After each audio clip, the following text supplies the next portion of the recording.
Photograph हमें किसी खास पल को समय में कैद करने और हमेशा के लिए उसे याद करने की अनुमति देते हैं। हम में से अधिकांश लोग अपने बच्चों के अहम पड़ावों को कैद करने, जीवन की घटनाओं की तस्वीरें लेने या किसी खूबसूरत छुट्टी स्थल की तस्वीरें खींचने के लिए फोटोग्राफ का इस्तेमाल करते हैं। लेकिन इस तकनीक का एक और पहलू भी है जो जांचकर्ताओं को अपराधियों को उनके अपराधों से जोड़ने की अनुमति देता है। और यहाँ तक कि एक ऐसा पहलू भी है जो अपराधियों को उनके किए गए काम को हमेशा के लिए कैद करने की अनुमति देता है। नंबर 10, फेटविल। नॉर्थ कैरोलिना की 43 वर्षीय मीता वैलेंटाइन को उनके प्रियजनों ने एक प्यार करने वाली और देखभाल करने वाली महिला के रूप में वर्णित किया, जो अपने 3 बच्चों के प्रति गहराई से समर्पित थी। मीता अपने काम की जगह deliverance praise church of worship में भी नियमित रूप से मौजूद रहती थी। तो जब वह बाइबल अध्ययन में शामिल नहीं हुई तो समुदाय को पता चल गया कि कुछ गड़बड़ है। मीता और उनके 3 बच्चे फेटविल, नॉर्थ कैरोलिना के साइकामोर पार्क अपार्टमेंट कॉम्प्लेक्स में रहते थे। दिन के समय वह डिलीवरेंस प्रेस चर्च में सचिव के रूप में काम करती थी और चर्च में बहुत सक्रिय थी। जब वो अपने परिवार के साथ घर पर नहीं होती थी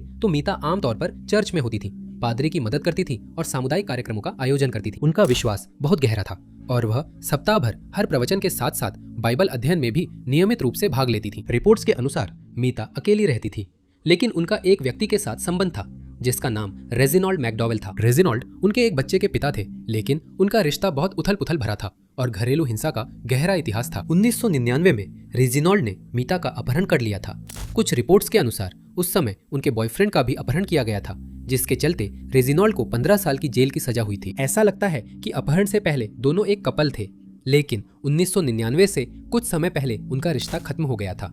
2011 में रेजिनॉल्ड रिहा हुए और दोनों फिर से साथ आ गए। चार्ली प्रोजेक्ट के अनुसार इस कपल का ब्रेकअप अक्टूबर 2014 की शुरुआत में हो गया था। 28 अक्टूबर 2014 को मीता ने रात करीब 10:30 बजे अपनी अपार्टमेंट कॉम्प्लेक्स से अपनी मां को फोन किया और कॉल के दौरान उसकी मां ने नोट किया कि वह अजीब तरह से पहेलियों में बात कर रही थी, लेकिन उन्होंने इस बात पर जोर नहीं दिया।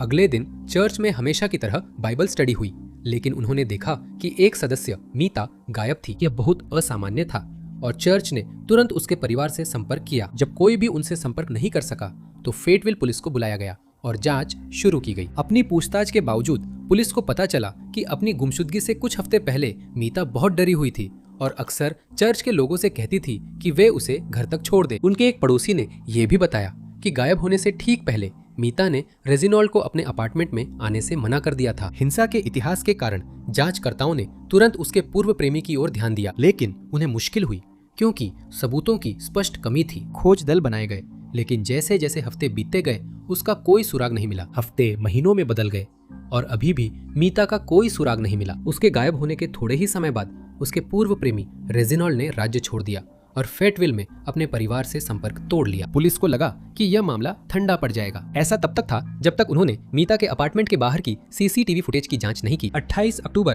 को जिस दिन वह गायब हुई थी उससे एक दिन पहले उसे लगभग 5:30 बजे अपने अपार्टमेंट बिल्डिंग में भागते हुए देखा जा सकता है। जैसे ही फुटेज आगे बढ़ती है उसके एक्स बॉयफ्रेंड रेजिनॉल्ड को उसके पीछे अंदर भागते हुए देखा जा सकता है। मार्च 2018 में रेजिनॉल्ड के खिलाफ आखिरकार आरोप दर्ज किए गए, जिससे 4 साल की जांच का अंत हो गया।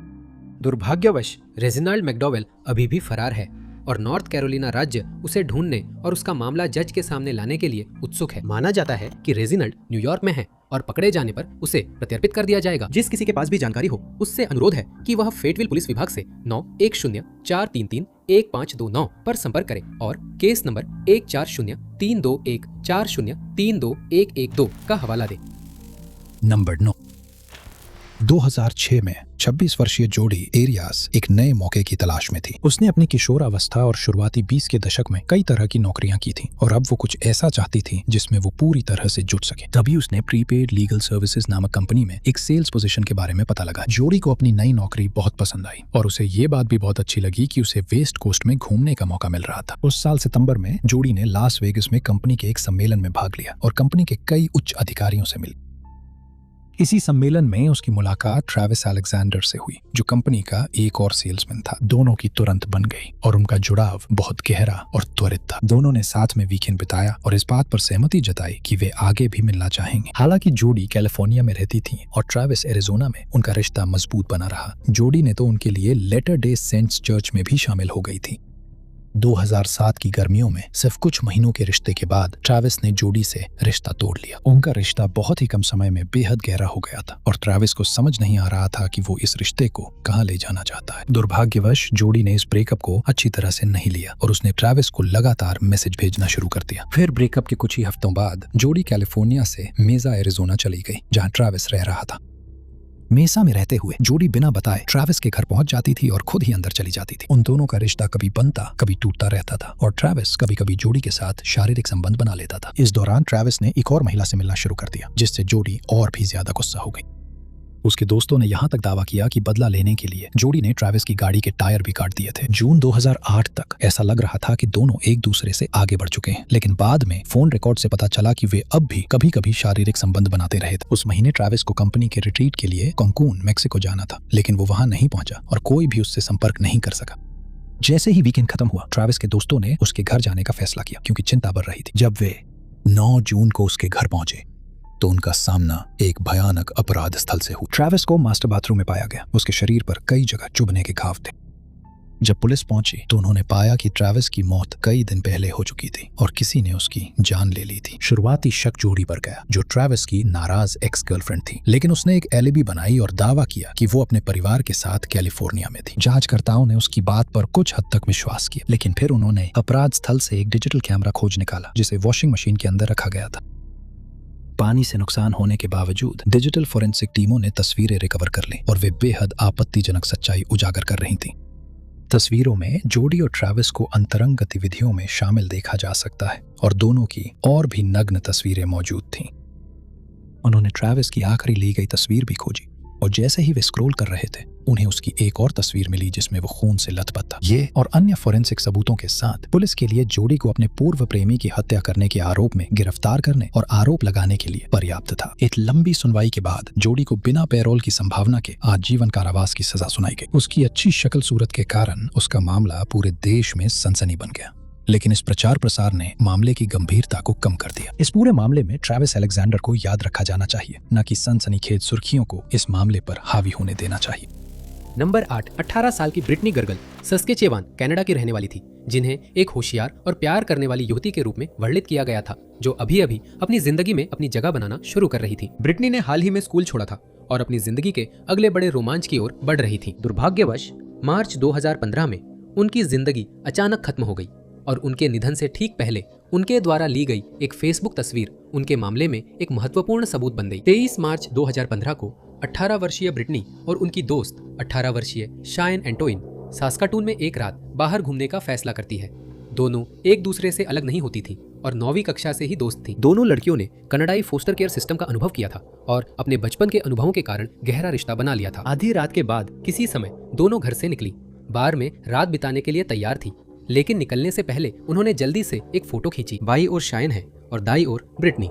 ये फोटो साधारण थी, जिसमें दो सबसे अच्छी दोस्तें एक खुशहाल पल में नजर आ रही थी, लेकिन कुछ महीनों बाद ये एक अहम सबूत बन जाएगी। 24 मार्च की सुबह 6 बजे सास्काटून पुलिस को एक लैंडफिल के पास एक सुनसान सड़क से कॉल मिली, जब एक राहगीर ने झाड़ियों में कुछ देखा। जब अधिकारी पहुंचे तो उन्होंने ब्रिटनी का शव पाया। अधिकारियों ने देखा कि उसके जूते गायब थे और उसकी गर्दन के चारों ओर गहरे बंधन के निशान थे। इस खोज ने सास्काटून में सनसनी फैला दी, खासकर उसकी सबसे अच्छी दोस्त शाइन के लिए। उसने थोड़ी ही देर बाद फेसबुक पर अपने दोस्त की याद में पोस्ट किया, लिखते हुए कि वह उसे कितना याद करती है। पुलिस द्वारा पूछताछ किए जाने पर शाइन ने दावा किया कि रात के किसी समय ब्रिटनी 30 के दशक में उम्र वाले एक अनजान आदमी के साथ बार से चली गई थी। शाइन के चाचा ने पुलिस को इस बयान की पुष्टि की, बताते हुए कि उनकी भतीजी लगभग सुबह 4 बजे घर लौटी थी। जांचकर्ताओं ने उस अनजान आदमी की तलाश शुरू कर दी, लेकिन पर्दे के पीछे वे चुपचाप एक और दिशा में भी काम कर रहे थे। जो बात उन्होंने शायन को नहीं बताई थी वो ये थी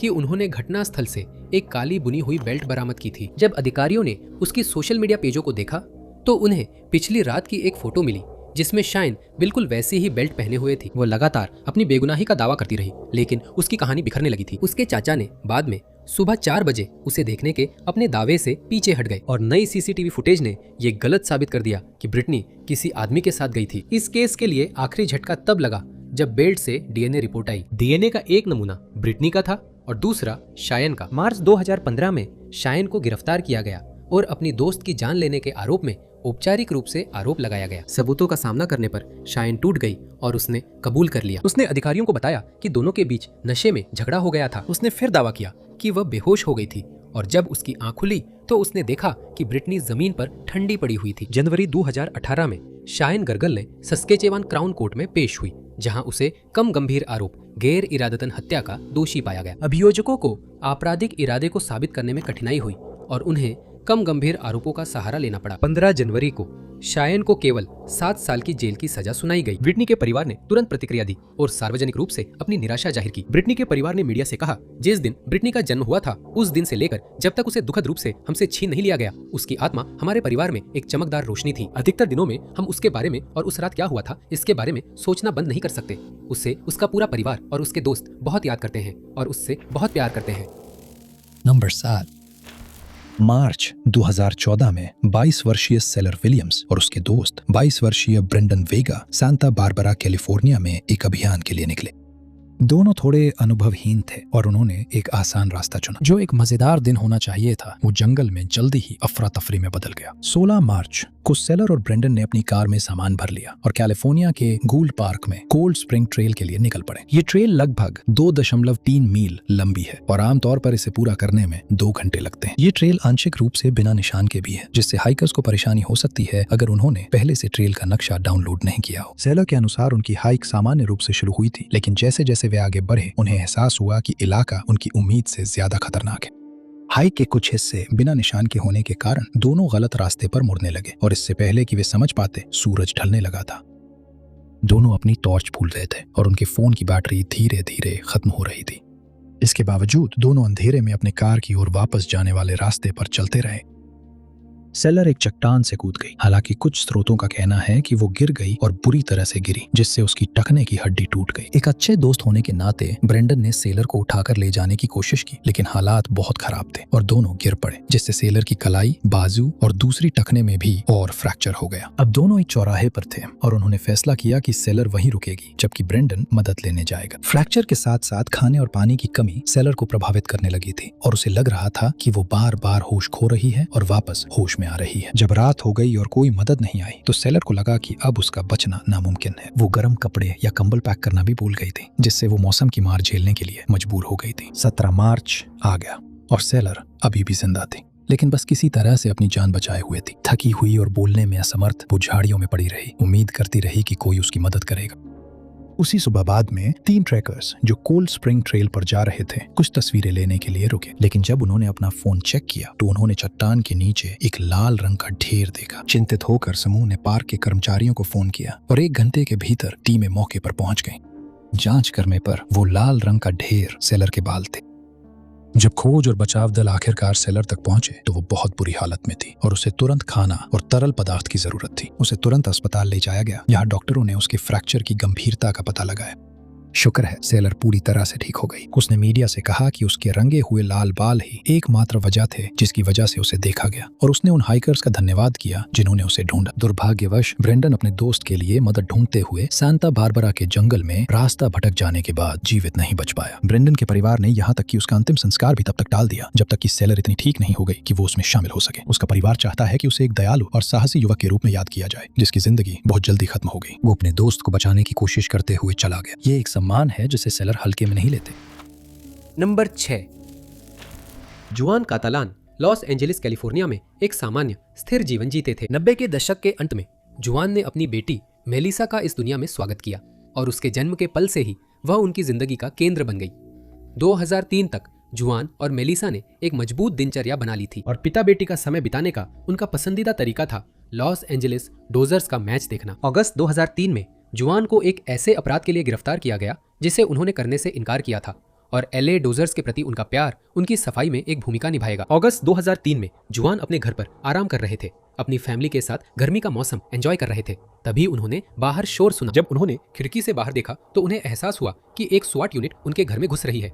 कुछ ही सेकंड में अधिकारी दरवाजा तोड़कर अंदर आ गए और उन्होंने जुआन से जमीन पर लेट जाने को कहा। जुआन कंफ्यूज थे लेकिन खुद को खतरे में नहीं डालना चाहते थे, इसलिए उन्होंने सरेंडर कर दिया और उन्हें पुलिस स्टेशन ले जाया गया। वहां अधिकारियों ने अपने आरोप और गिरफ्तारी के कारण बताए। उस साल मई में मार्था पुएब्ला अपने घर के बाहर मृत पाई गई थी और जांचकर्ताओं ने फिर जुआन को बताया कि चश्मदीद गवाहों ने उसी दिन उन्हें अपराध स्थल पर देखा था। जुआन ने अपनी बेगुनाही पर जोर दिया, अधिकारियों को बताया कि जब अपराध हुआ था तब वह एक डोजर्स मैच में थे। दुर्भाग्यवश वह अपनी उपस्थिति की पुष्टि करने के लिए मैच का टिकट नहीं दिखा सके और उनके खिलाफ मामला चलता रहा। जुआन के खिलाफ सबूत महज परिस्थितिजन्य ही थे। मुख्य थ्योरी यह था कि उसने मार्था पर हमला किया था क्योंकि उसने उसके एक दोस्त के खिलाफ गवाही दी थी और वह उसके भाई मारियो के खिलाफ भी गवाही देने वाली थी, लेकिन यह स्पष्ट नहीं है कि उसने वास्तव में ऐसा किया या नहीं। जुआन ने अपनी बेगुनाही पर जोर दिया, लेकिन साफ सबूत न होने के कारण वो जानता था कि हालात उसके खिलाफ है। ऐसा तब तक था जब तक बचाव पक्ष ने कुछ ऐसा नहीं खोज लिया जिसने इस मामले को हमेशा के लिए बदल दिया। 12 मई 2003 को TV show curb your enthusiasm Dodgers stadium में अपने आने वाले एपिसोड द कारपूल लेन के लिए शूटिंग कर रहा था और उसके बचाव पक्ष को उम्मीद थी कि वह फुटेज जुआन को निर्दोष साबित करेगी और उसका अलिबी साबित करेगी। स्टूडियो से बात करने के बाद उसकी रक्षा टीम को उस रात की कुछ तस्वीरें दी गई और राहत की बात यह थी कि उन तस्वीरों में जुआन और उसकी बेटी मेलिसा को स्टेडियम में अपनी सीटों पर बैठे हुए दिखाया गया। यह सबूत लॉस एंजलिस पुलिस और अदालतों के सामने पेश किया गया, जिन्होंने आधिकारिक तौर पर 2007 की शुरुआत में यह मामला बंद कर दिया। इसके बाद जुआन को जेल से रिहा कर दिया गया और आखिरकार मीडिया में उसका नाम भी साफ हो गया। उसे जेल में बिताए समय के लिए LA शहर से $3,20,000 का मुआवजा भी मिला, लेकिन उसने कहा कि पैसे से वो समय वापस नहीं आ सकता जो उसने अपनी बेटी के साथ खो दिया। 2017 में उसके मामले पर आधारित एक डॉक्यूमेंट्री लॉन्ग शॉट नेटफ्लिक्स द्वारा बनाई गई थी, जिसमें दिखाया गया कि कैसे एक फोटो ने एक निर्दोष आदमी को बचा लिया और कैसे न्याय व्यवस्था हमेशा मामलों को सही तरीके से संभालने में सक्षम नहीं होती। नंबर 5। यूके दुनिया के सबसे ज्यादा निगरानी वाले देशों में से एक है, जहां अनुमानित 7.5 मिलियन CCTV कैमरे हैं, यानी हर 11 लोगों पर एक कैमरा।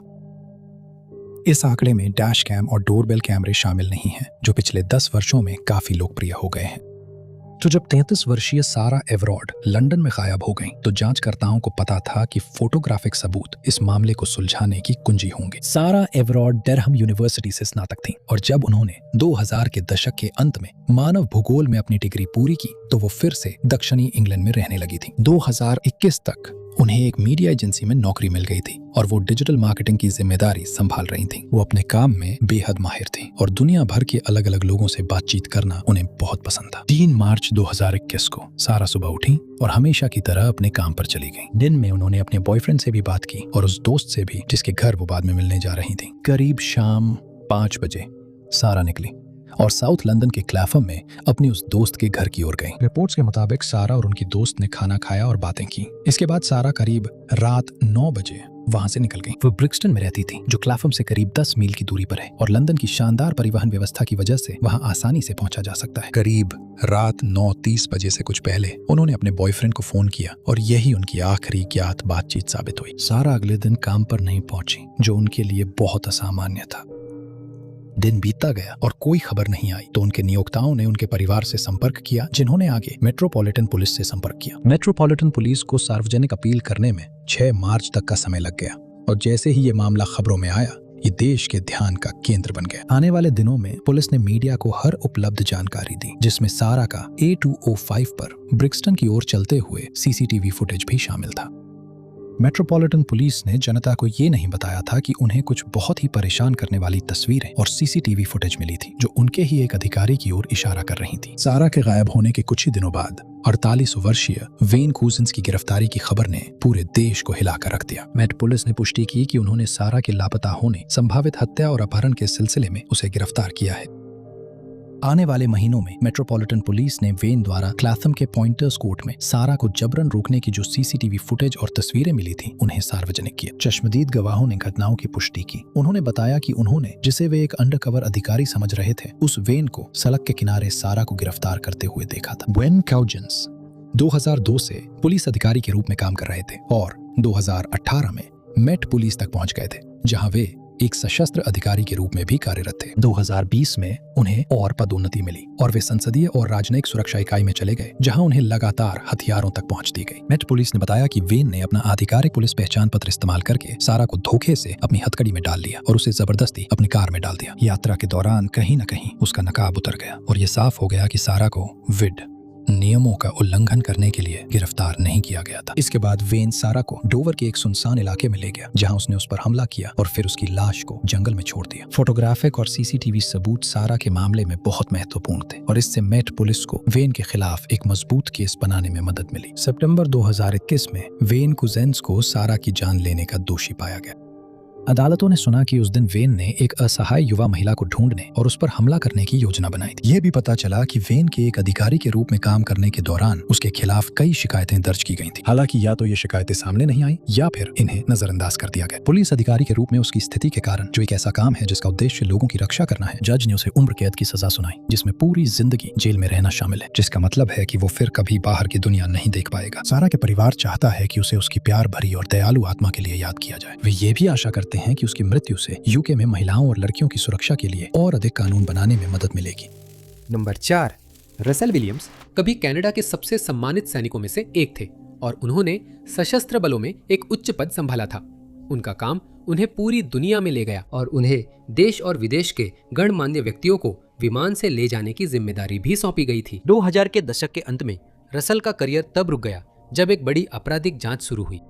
इंग्लैंड में जन्मे रसेल अपने परिवार के साथ बहुत कम उम्र में कनाडा आ गए थे और इसी कारण वह एक कनाडाई नागरिक के रूप में बड़े हुए। वह बचपन से ही सेना से परिचित थे क्योंकि उनके सौतेले पिता एक सैनिक थे, जिनकी वजह से उनका परिवार दुनिया भर के अलग अलग ठिकानों पर जाता रहा। 1987 तक वह एक युवा व्यक्ति बन चुके थे और हाल ही में विश्वविद्यालय से स्नातक हुए थे। अपनी स्नातक की पढ़ाई के 1 साल बाद उन्होंने कनाडाई सशस्त्र बलों में भर्ती ली और सेवा के सिर्फ 3 साल बाद ही उन्होंने अपनी पायलट लाइसेंस प्राप्त कर ली। वह इतने प्रतिभाशाली पायलट थे कि उन्हें नए रंग रूटों को प्रशिक्षण देने की जिम्मेदारी सौंपी गई थी। उन्होंने आसानी से तरक्की की और 1990 के दशक के मध्य तक वह दुनिया भर में राजनयिकों और गणमान्य व्यक्तियों को विमान से ले जाते थे। 1999 में उन्हें कर्नल पद पर पदोन्नत किया गया और वह बल के सबसे उच्च पदस्थ सदस्यों में से एक बन गए। उनके वरिष्ठ अधिकारियों ने उनकी सिफारिशों में उनकी बुद्धिमत्ता और अनुकूलनशीलता को नोट किया था और वह बल के भीतर एक आदर्श जीवन जीते हुए प्रतीत होते थे। 2010 तक रसेल और उनकी पत्नी मैरी ट्रेंटन ओंटारियो में ट्रेंटन एयर बेस के पास रह रहे थे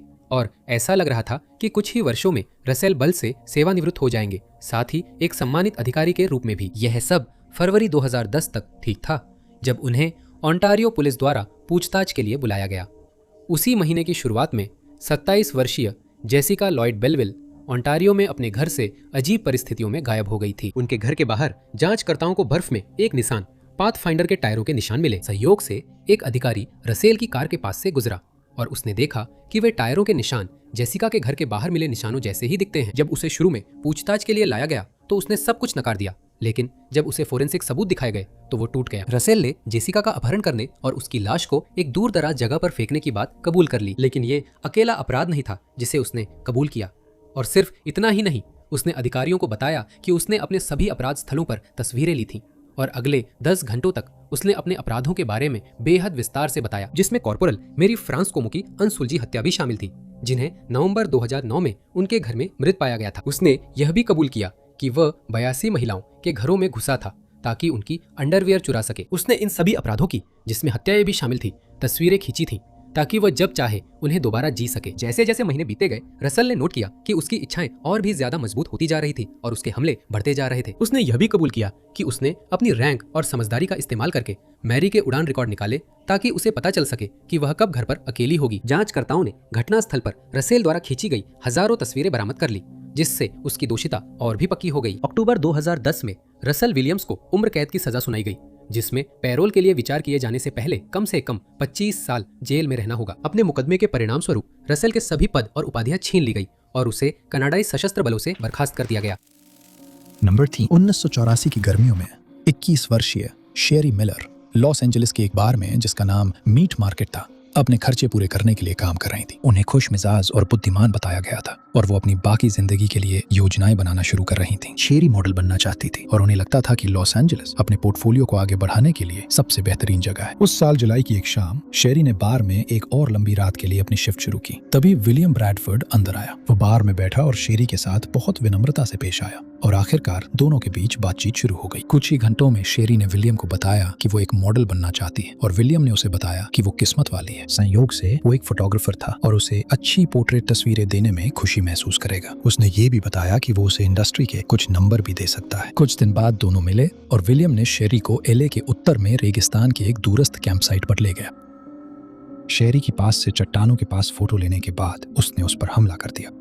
जब वो अपना काम खत्म कर चुका था तो उसने उसकी लाश को अपनी कार में रखा और हॉलीवुड में कहीं एक पार्किंग लॉट में फेंक दिया। जब उसकी लाश मिली तो उसके सारे टैटू और पहचान से जुड़ी सारी जानकारी हटा दी गई थी, जिस वजह से उसे जेन डो नंबर 60 कहा गया। एलए पुलिस के पास आराम करने का बहुत कम समय था, क्योंकि 2 हफ्ते बाद ट्रेसी कैम्बल की लाश एक रेगिस्तानी कैंप साइट में मिली, वही जगह जहाँ विलियम ने शेरी की तस्वीरें ली थी।